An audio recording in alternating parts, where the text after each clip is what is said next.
this was not the right one.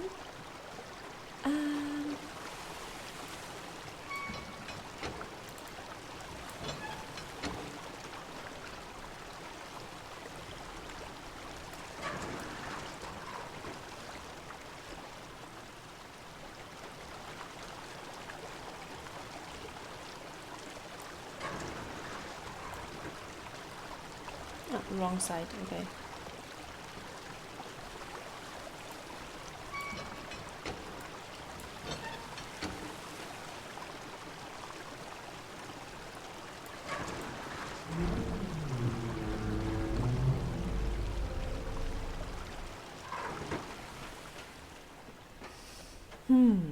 Okay.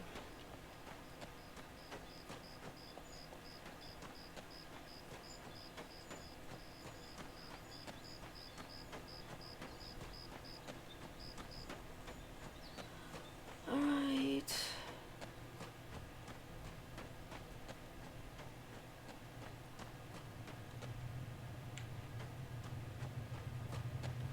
So it was not up there.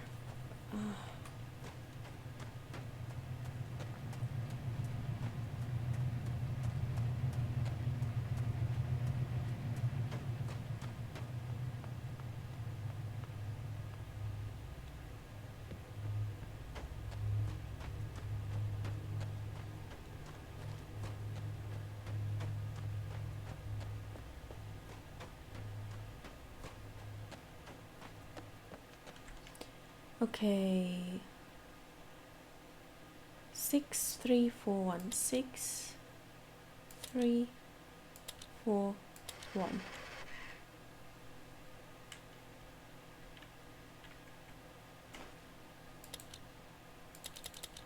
Yeah. Ah, now I can open it. Okay.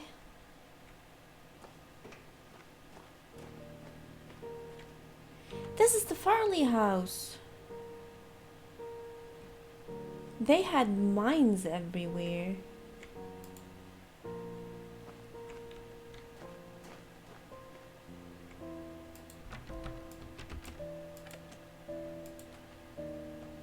So, okay, now I have a shortcut, kinda.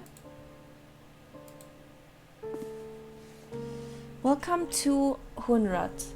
Please give us a bit of information about you so we can get to know you a little better. Date you came from, please use 4-digit year. Where you came from, country and city, circumstance under which you were taken. Please note any dangers you noticed. Emptied and filed. Samuel Karen, 2017, Manakara, Madagascar. I had just arrived and was driving my supply truck. Arrived and was driving my supply truck along the coast south of Manakara, when I recall being washed away and the seed appeared.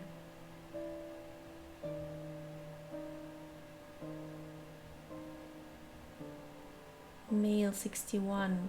Uziel Regenbogen, 1942, Lübeck. Oh, from Germany. The last thing I recall is a large rumbling while I was hiding in the cellar of a vacant building. I ran toward the bright light in the stairwell. 26. Samuel Caron, okay. So they were in danger.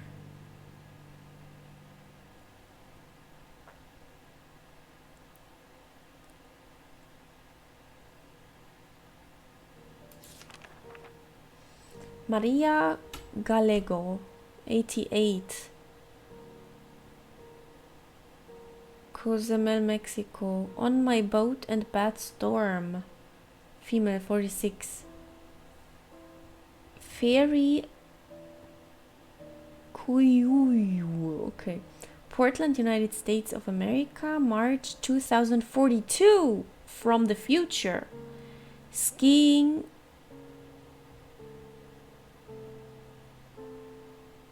T Hood. 37, male. More males than female. Oh, they... One female and a lot of males.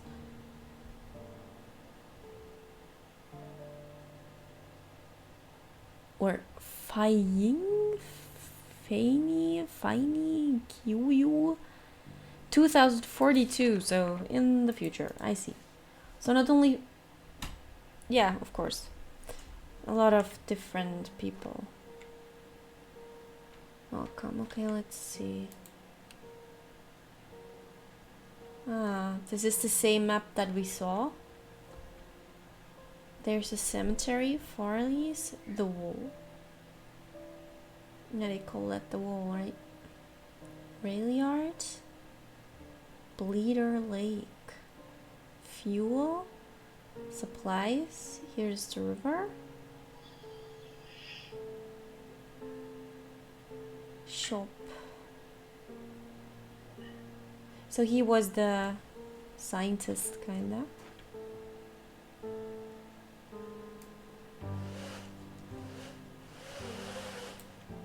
Okay, what is this? 15.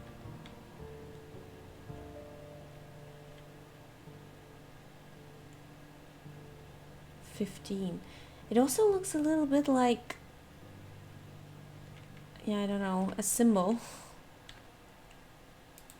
Door knots. A lot of stuff to read. I will read in the end. I first wanna look at everything.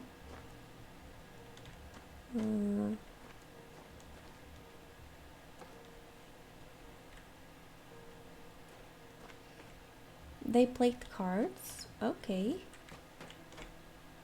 A teddy bear or a koala bear. Okay.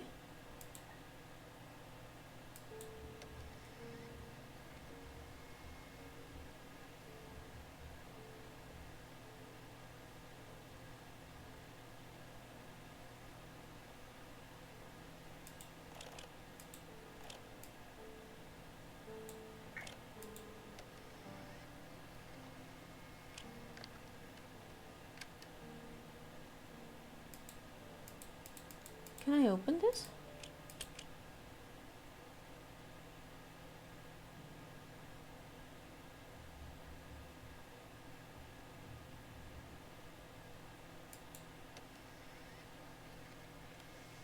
We all lost everything. Everything but our stories. And they shouldn't be forgotten.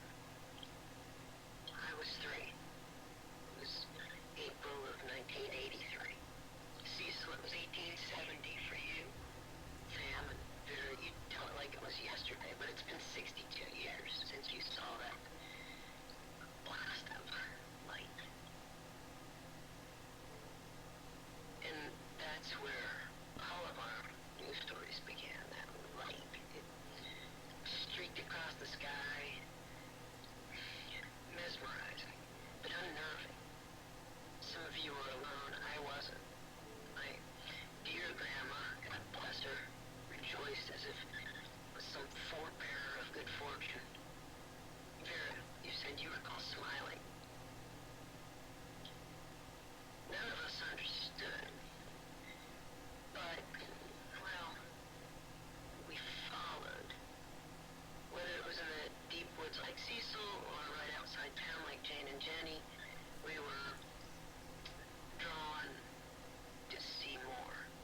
There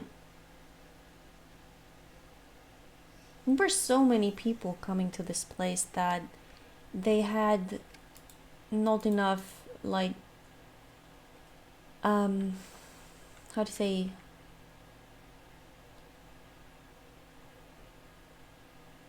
space on the cassette. So it was overlaying and overlaying and overlaying. Okay, what is this? Soria Mofang? Heart. Earth. Tree from seed. Swap. Seed pair. Find planets with similar atmospheres. Hard connected path open when mature. So they thought that it is like a portal. And that it is a seed from the tree. So that the tree is the one that is taking them. So that they take care of the tree. Hard superposition. 4 species meet. 4 different species meet there. I see. Soraya, Mofang. They call it Mofang, but I think the real name is Soraya or Soraya. There, someone made a photograph. What happens at fruition? Swap where? Home? When? Maybe dead? More seed pairs scattered throughout the universe? Why scattering? Okay. My brother, small and nice, sings constantly, as noisy as a rock concert. If only he would be quiet. Okay. Okay, then we gonna read all those papers here. Oh my gosh. I shall document the curious events that have transpired with myself, my family, friends, and co-workers. Hartnell was a peaceful mining town founded by my grandfather and nestled within the red sock of the desert in the I'm sorry, in the Arizona territory. Its 163 inhabitants heard a mighty explosion on the night of June 27th, 1903. I sent several workers through the town to verify that the explosion had not caused any injuries or damage to mining equipment. They returned and reported that it must have been a loud clap of thunder caused by dry lightning, for they found no damage. It was not until the light of the next morning that we were amazed to realize something profound had indeed occurred. At some point during that night, our entire mining facility and a large circle of the land around it seemed to have been scooped up and carried off to a completely different place, all without anyone knowing about it. Okay, so that is why there is the landscape. It was a mining town in 1903, and that is kind of funny because it reminds me on Oz a little. The entire landscape outside of our circle of desert could only be described as alien. Large floating rocks could be seen in the distance. No one had ever seen anything like it anywhere on Earth. We fully explored our new surroundings, hoping to find a way home. No way home was ever found. In fact, we soon discovered what we take for granted now. Not only could we not get back home, we also could not access the landscape outside the desert. Curiously, we discovered that a flow of water was provided from a high point of rock, and we discovered a small tree growing in the very center of the circle. Our central tree that is so important to our lives here was just a mere sapling back then. Okay, it was just a little tree. Huh. Okay. Species description. Mofang. Through ambassador seeds, the Mofang were the first non-human species humans were introduced to. And An Liang was the first to call the alien a Mofang, impressed with their advanced ability to imitate our sounds, movements, and mannerisms. Although they have a name for themselves, their language is mostly unpronounceable by humans.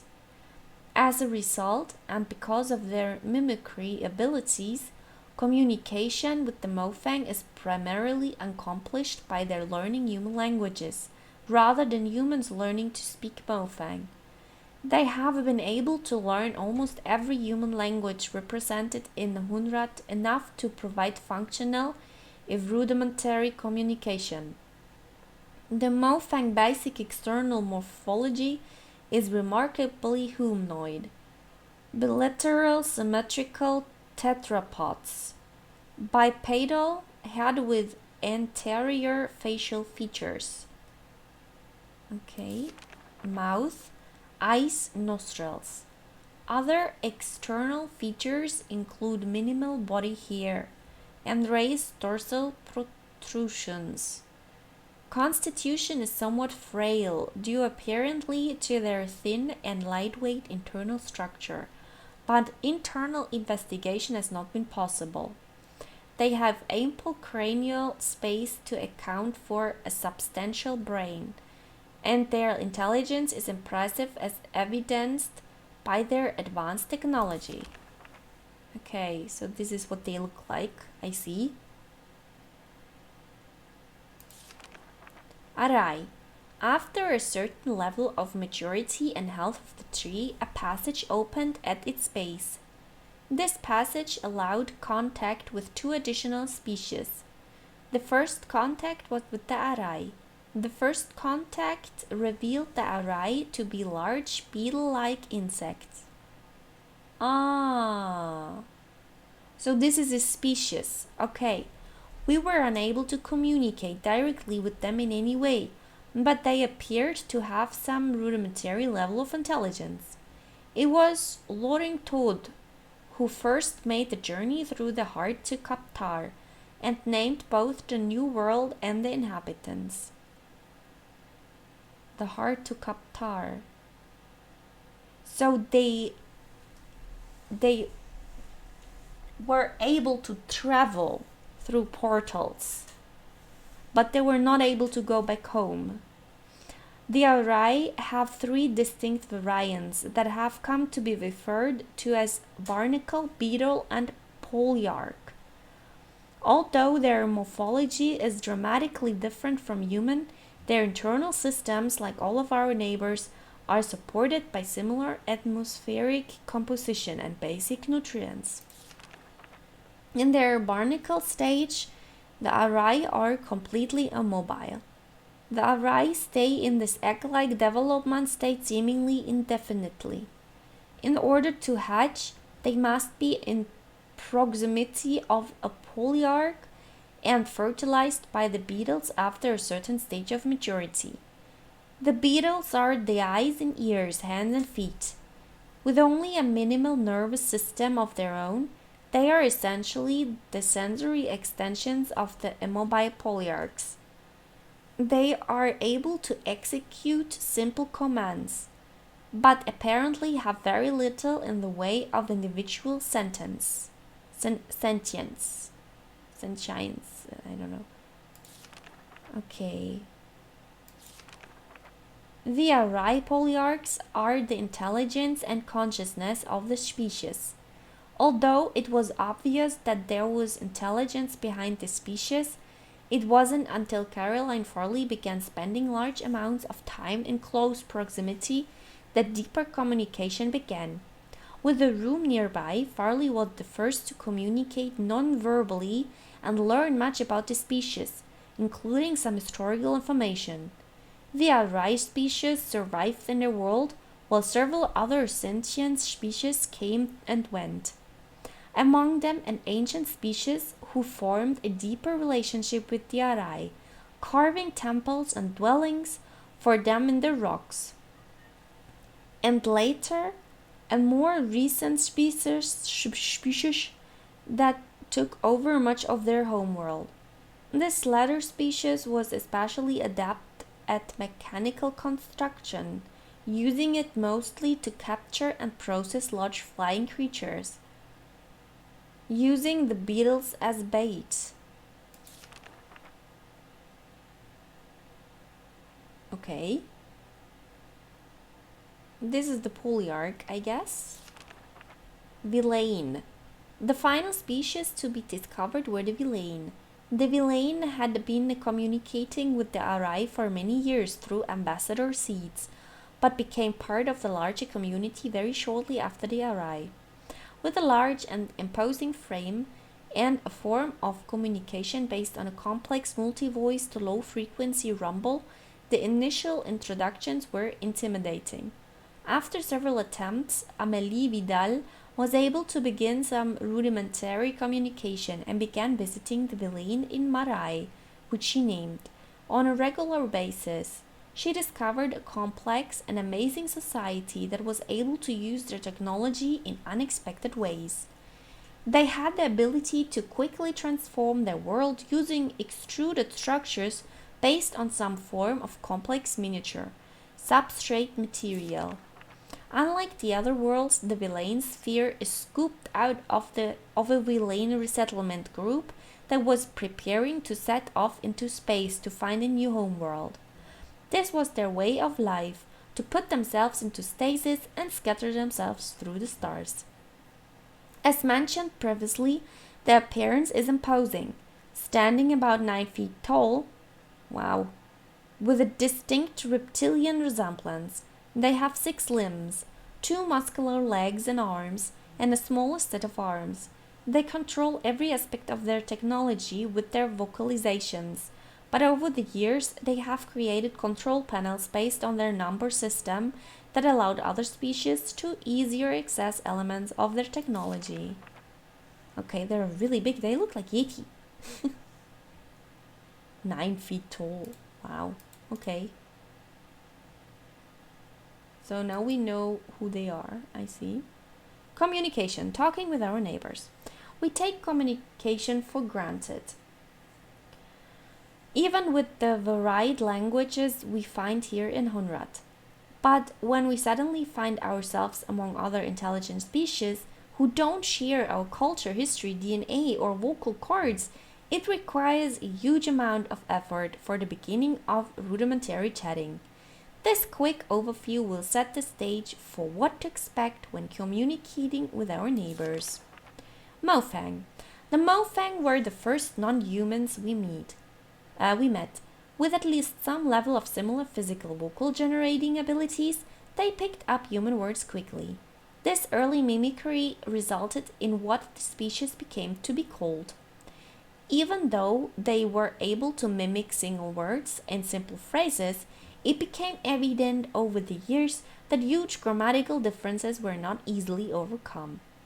Some have proposed that the difficulty may have arisen because the Mofang insisted on attempting to learn every human language, and as a result were never able to lock onto any consistent grammatical structure. Nevertheless, in spite of the rudimentary sentence construction, it has been very easy to communicate, and it has been unnecessary for us to learn the language beyond a few simple phrases and proper names.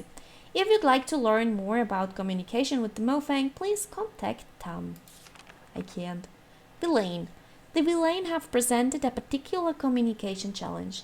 From what we can gather, they produce sounds using 2 large reed-like structures inside opposite sides of their heads. The vibrations generated are channeled to resonance chambers in their skulls, where they are combined into a complex, low-frequency dual tone. The low-frequency bitonal sounds are not only hard for humans to hear and resolve, but impossible for us to mimic.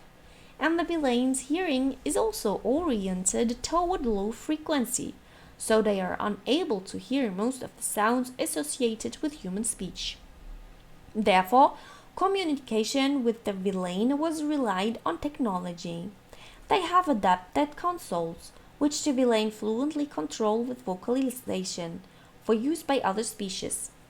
Over the years, some individuals of other species, including a few humans, have learned to communicate very effectively using this method. Humans have been able to pick up some higher frequency characteristics of certain key villain words over the years. And although we can't speak to them in a way that the villain can understand, we are occasionally able to hear and recognize these words when spoken distinctly by the villain. If you'd like to learn more about communication with the villain, please contact Vito. Arai. None of the stages of the Arai morphology have any vocalization apparatus. Because of the obvious synchronization of the barnacle flash and the ability of the pawns to provide for and address the needs of the polyarchs, it was assumed that the species could communicate effectively. It was not until Farley began to spend large amounts of time in the polyarch antechamber and that the first clues to this communication became evident. After months of research, Farley began to have limited success with receiving some kind of simple messages that were coming from the polyarchs. It is apparent now that the polyarchs had been attempting to communicate the entire time, but they themselves had been experimenting with the various channels until they finally got a response from Farley. After this breakthrough, others were able to tune in to the polyarchs and learn to listen. Both the polyarchs and the pawns have a simple organ that can sense human vocal frequency, enabling them to sense simple responses from humans. But over the years, Farley was able to learn to speak to the polyarchs via a related form of extrasensory transmission. If you'd like to learn more about communication with the Arai, please contact Farley. Okay. Wow, it's so much to read, but it's interesting. Seed information.